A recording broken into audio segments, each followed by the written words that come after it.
Welcome to SVG-TV News for Monday, February 28, 2022. I am Rochelle Batiste with the details. Prime Minister Dr. Ralph Gonsalves on radio today shed some light on his private letter to Russian President Vladimir Putin. The Prime Minister, who spoke about the letter on Friday, has been criticized for choosing not to disclose its content. Speaking on the matter on radio this morning, PM Gonsalves noted that he already made it clear that the letter was private because he does not always conduct diplomacy in public. You have to decide when a particular issue arises. Are you going to join an echo chamber openly? Or you're going to draw something to the attention of a leader who you have been in communication with and he in with you on matters before. As in fact, other leaders in the world, as you could imagine, I've been Prime Minister for 21 years. And it's not every time I write a leader letter, I make its contents public. PM Gonsalves reiterated that SVG is a friend of all countries of the world and that a statement would have been made at the General Assembly this morning by SVG's ambassador, which will be reflective of the letter he wrote to the Russian president. I have no problem in saying that St. Vincent and the Grenadines is a friend of the Russian Federation. I have no problem in saying that we are a friend of every country in the world. Our tagline for our Security Council run was friends of all, friends of all. And that's why we are able to speak frankly to a number of leaders in other countries about our position, and we explain what we do. There's a resolution this morning at 10 o'clock on the floor of the General Assembly. And I don't want to preempt our ambassador, but she will make a statement, and when we vote, and you'll see how we vote. That is the first occasion that a vote arises, and we have a vote to cast. The Prime Minister acknowledged that SVG, like many countries in the region and worldwide, will be affected by the conflict between Russia and Ukraine, as there will be increase in oil prices and other commodities. With all the challenges in the world, we are also going to be affected, as I pointed out in more than one occasion when I called it and wheat and sun, commodity prices. Because even ECGC buys from America. The fact of the matter is there's one global market for wheat. And Ukraine and Russia export about 1/3, 33% of the world's wheat exports, and of course they produce in number in excess of 40% of total wheat production. Those are the numbers that I've seen. So clearly, if countries can't get from Russia or Ukraine because of the hostilities, it would push up the price elsewhere. The termination of the programs for Vincentian students who are studying in Russia is the first stance the government of St. Vincent and the Grenadines can take to show that it disagrees with the action of Russia against Ukraine. This from opposition leader Dr. Godwin Friday, who on radio this morning said the government of SVG should not sit on the fence on the situation, but to make its position known clearly. Dr. Friday said countries all over the world has denounced the action of Russia except SVG. Do other things as well. We have students who are in Russia studying. I'm told there are at least 2 police officers who are doing training. What are our police officers doing training in Russia? What could they teach us about policing in a democracy? You know, these are people who are there, and the least that we can do is to say that we are terminating that program and bringing them home. Not just a matter of security, because Russia is not being invaded. It is Ukraine that is physically being at risk and violated.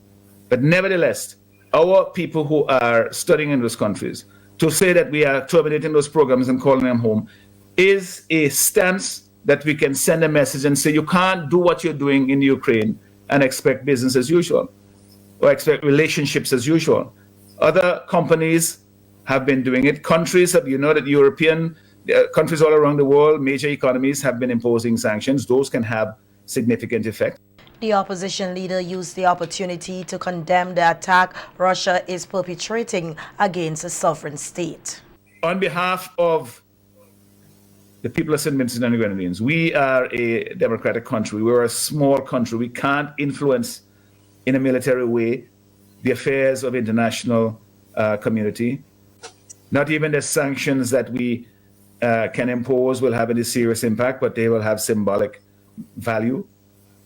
Our voice then is one of a moral position that we take. We must be a voice for morality, international peace and stability, and support against aggression. Those are things that we can add our voice to as a member of the UN, but more than that, as a member of the human community, and stand for right against wrong. That is something that we can do. And as much as we are limited in the scope of the things that are at our disposal, this is something we can do, and we are not doing it as a country. It can't be left up to the opposition to state on behalf of the people, even an opposition that is a majority, that represents a majority of the people, to speak on behalf of St. Vincent and the Grenadines, because the government has a responsibility to do so, to say, this others will listen and say, this is the position of St. Vincent and the Grenadines. Dr. Friday said that the cost of the Russian-Ukraine invasion is very high, especially to the international economic system, which will be greatly affected. It's not just the economic, and those are severe sanctions on Russia, which will affect the Russian people, but also the international economic system, prices of oil prices, wheat prices, we've heard. All of these things will be affected, and countries that are very far from the direct conflict will be affected by it, the St. Vincent and the Grenadines being one of them. On radio on Friday, Prime Minister Dr. Ralph Gonsalves said that he had written a private letter to the Russian president, but he did not disclose the content. On radio today, the opposition leader said the Prime Minister owes it to the people to disclose its content. Gonsalves saying that he has written a private letter to Putin. What happened to pen pals?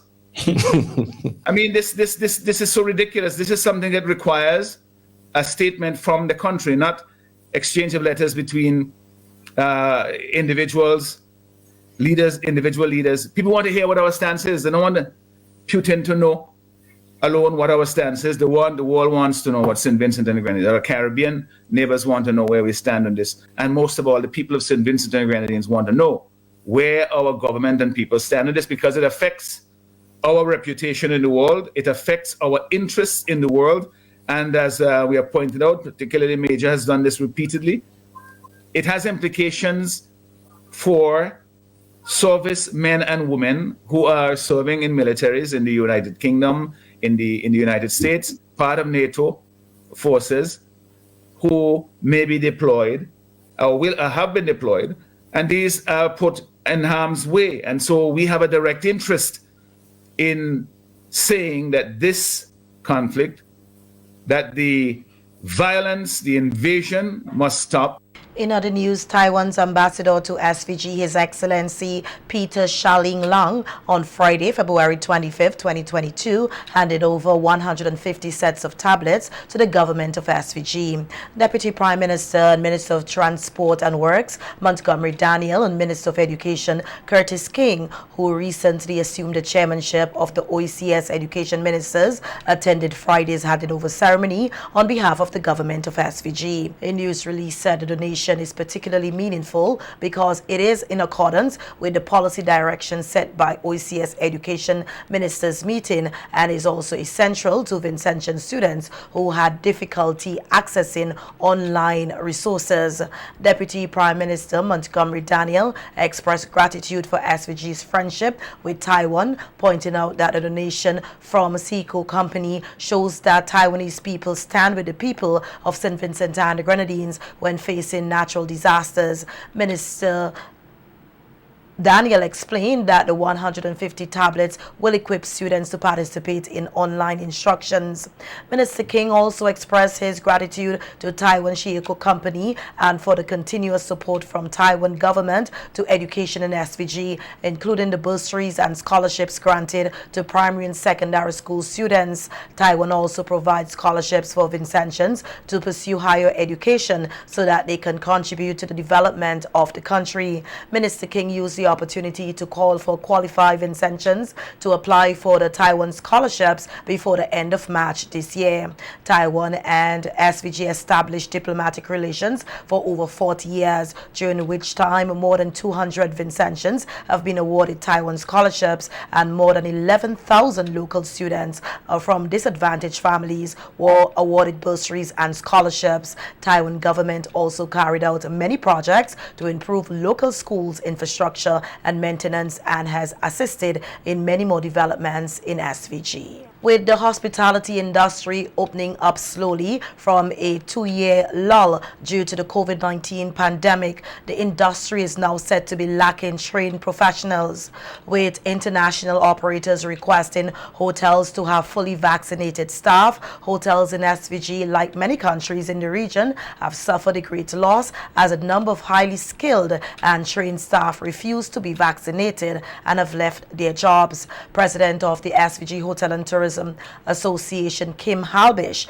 told SVGTV News that the industry now lacks trained professionals and they will be holding training sessions for persons interested in getting into the industry. And the fact that most of the international operators requested to have hotels have fully vaccinated staff. A lot of old, very capable staff members opted to leave the industry, and that created a real need. So in the industry now, we find that there is a lack at this time of trained individuals, whether it be bartending, food preparation, chefs, management. So we find that there's a big need for that. So the Hotel Association is working hard with the Ministry of Tourism, the Hospitality Institute, the Tourism Authority, to see how we can work with them to train more persons in the industry. It is a difficult industry. Halbish acknowledged that while the tourism sector can be demanding, it is also rewarding and is inviting interested persons to come on board. Don't want to get into it because you have to work on weekends, you have to work nights, and that in itself is an issue. Getting home in the night, there's no scheduled public transportation in the night for night workers. So these are some of the issues we're hoping to tackle. As you can see, we're adding to our room stock. We have new hotels opening, restaurants opening all over the place. So we need a qualified, certified, vibrant young Vincentian to come and fill these positions. The St. Vincent and the Grenadines Postal Corporation said it will be providing additional service time to its customers for 1 hour earlier from 7 a.m. daily, beginning tomorrow, Tuesday, March 1st, 2022.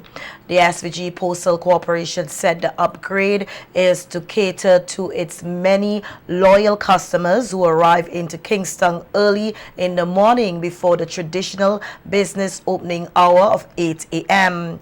According to Director of the SVG Postal Services, Jacqueline Adams Oliver, they have listened to the many concerns raised by two sets of customers, those who have to get to work at 8 a.m. but would like to access their services before doing so, and many senior citizens who arrive into Kingston very early in the morning and would have to spend a long time waiting for the regular 8 a.m. opening time. She said they want to help them to get their business done so that they can return to their comfort of their homes.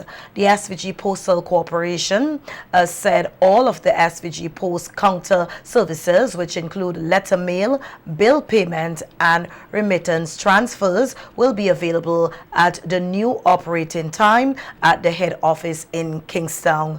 The operating hours at the district offices remain at 8:30 a.m. to 3:30 p.m. Digicel today announces the appointment of Brenda Barber-Charles as CEO for Digicel St. Vincent and the Grenadines.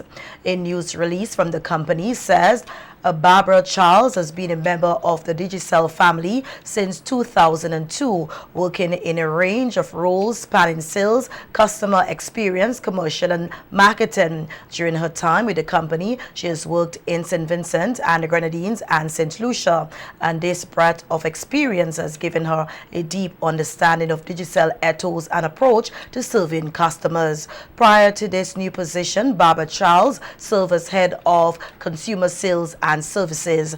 Commenting on her appointment as CEO, Barbara Charles said she is excited to take Digicel SVG to the next level through investments in the right technology and keeping their customers at the heart of all they do.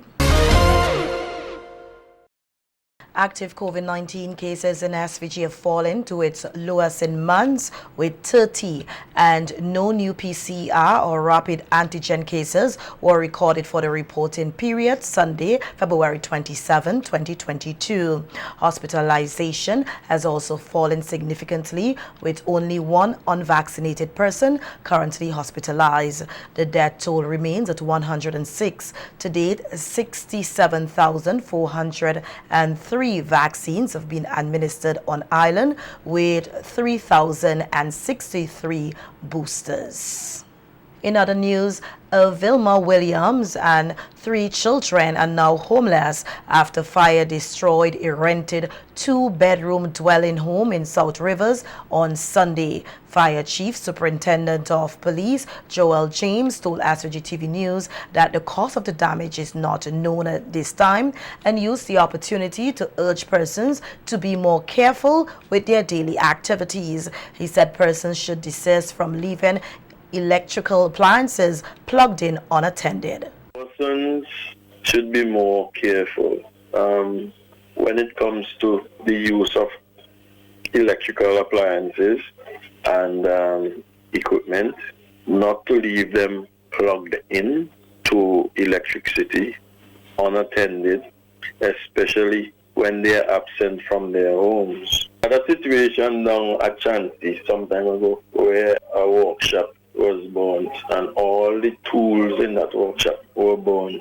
because, you know, sometimes people will just leave like transformers plugged in, and you may or may not have any tools plugged into that transformer, but the transformer is electronically energized, so it would become hot over time. If that is the case where it gets hot and it carry elements, so you know those elements would heat up and so forth and could start a fire from the electrical installations leading towards that transformer.